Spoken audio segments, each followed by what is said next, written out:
حسن صاحب آپ کا ٹیک اس ملاقات کے اوپر, اور آپ کو کیا لگتا ہے چائنا اور رشیا یہ بھی بڑے امپورٹنٹ پلیئر ہیں اس وقت دنیا کے اندر, انہوں نے کس طرح سے دیکھا ہوگا اس ملاقات کو؟ پاکستان کی position specially India Pakistan conflict کے بعد بہت ہی پرومیننٹ ہے, انٹرنیشنلائز ہوا ہے, ہر جگہ پہ ڈسکس بھی ہو رہا ہے اپنی ڈیفینس کیپیبلٹی کی وجہ سے. کیسے دیکھا ہوگا ان دونوں ممالک نے؟ دیکھیے پوری دنیا نے اس کے اوپر فوکس کیا ہے, اس کو دیکھا ہے, غور کیا ہے. ساری بات ہے بیہائنڈ کلوز ڈورز ہوئی ہے, کوئی کیمرے کے سامنے آ کر تو ہمارے فیلڈ مارشل نے کوئی اپنی سٹیٹمنٹ تو نہیں دی, وہ تو کوئی سیاسی شخصیت تھوڑی ہیں. لیکن پریزیڈنٹ ٹرمپ نے جس طریقے سے کہا کہ ان کے لیے بھی یہ جو ہے اعزاز کی بات تھی کہ فیلڈ مارشل صاحب سے انہوں نے ملاقات کی, تو بیسکلی یہ آنر جو ملا ہے حافظ سعید عاصم منیر صاحب کو, یہ آنر جو ہے یہ پاکستان کا ہے. یہ وہ پاکستان کے لیے جو ہے is a bringer of pride for entire nation. جس طریقے سے اپنے سے کئی گنا بڑے ملک کو چند ہی گھنٹوں میں ہماری افواج گھٹنوں کے اوپر لے آئی. لیکن ایران کے ساتھ جو ہو رہا ہے ابھی لڑائی ہو رہی ہے, اور سائز وائز اگر آپ دیکھیں تو جو کیپیبلٹی ہے اسرائیل کی ڈیفینیٹلی وہ ان کے پاس ایئر فورس کی سپیریورٹی ہے, بٹ ایران بھی ایران ہے, کوئی چھوٹا ملک نہیں ہے, اور سائز وائز بہت بڑا ملک ہے.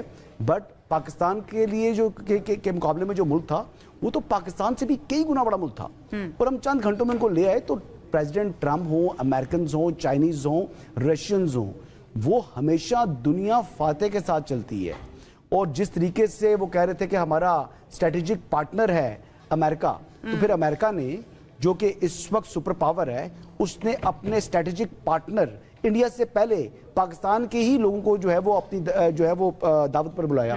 تو اس پر بھی بڑا صف ماتم بچھا ہوا ہے پڑوسی ملک میں. ہمارا جی مین فوکس جو تھا وہ ایران نہیں, ہمارا ایشو جو کل کی ملاقات میں ڈسکس کیا گیا ہے وہ جو ہینیس کرائمز کمٹ کر رہا ہے انڈیا, اس کو انہوں نے بیان کیا, پلس مسئلہ کشمیر کے اوپر جو رائٹ ناؤ ٹائمنگ ہے وہ بڑی مانی خیز بھی ہے, بڑی امپورٹنٹ بھی ہے. وہ خبروں کے لیے یس, جب پاکستان نے اپنا نقطہ نظر بیان کرنا ہے تو پاکستان کا انٹرسٹ پاکستان کے ساتھ ہے. جو فیلڈ مارشل ہیں وہ پاکستان کے فیلڈ مارشل ہیں, اور جو ہمارا ایشو ہے کشمیر ایشو وہ ہماری ٹاپ پرائیورٹی تھی. بالکل. اور سیکنڈ ہمارا جو پانی کا ایشو ہے, اور پھر آپ یہ دیکھیں کہ اس میں جو ہمارے نیشنل سیکیورٹی ایڈوائزر بھی موجود تھے. اب اگر آنے والے دنوں میں کسی تھرڈ یا نیوٹرل وینیو کے اوپر اگر پاکستان کی اور انڈیا کے مذاکرات ہوتے ہیں تو ایک بات یاد رکھیے گا کہ این ایس اے اس کو لیڈ کر رہے ہوں گے, اور اگر لیڈ نہیں کر رہے ہوئے تو وہ کم از کم definitely he'll be part of that جو ٹیم ہوگی. اگر سپوزٹلی آپ کا جو فورن منسٹرز لیول کے اوپر اگر کوئی مذاکرات ہوتے ہیں تو اس میں ڈیفینیٹلی جو ڈپٹی پرائم منسٹر ڈار صاحب ہوں گے, لیکن ان کے ساتھ یقینی طور پر این ایس اے نے بیٹھنا ہے. اور دیکھیں این ایس اے جو ہمارے ہیں وہ لکیلی وہ اس وقت D G I S I بھی ہیں, تو وہ انڈیا کی نبض بھی جانتے ہیں. آپ کو نہیں لگتا کہ یہ پولیٹیکل میٹر ہے اور پولیٹیشینز جو ہیں وہی اس کو لیڈ کریں تو زیادہ بہتر ہے؟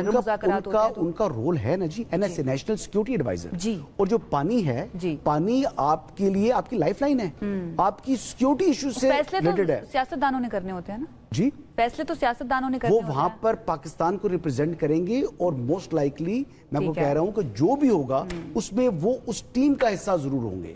اور وہ اس وقت جو ان کا رول نیشنل سیکیورٹی ایڈوائزر کا ہے وہ اسی رول کے اندر ہی کام کریں گے. یہ پرائم منسٹر پاکستان نے ہی ان کو اپوائنٹ کیا ہے نیشنل سیکیورٹی ایڈوائزر. یہ فیصلہ سیاستدان کا ہے, یہ انہوں نے خود ہی عہدہ نہیں دے دیا. ٹھیک ہے, تو یہ چیز بھی آپ سمجھیں. ٹھیک ہے.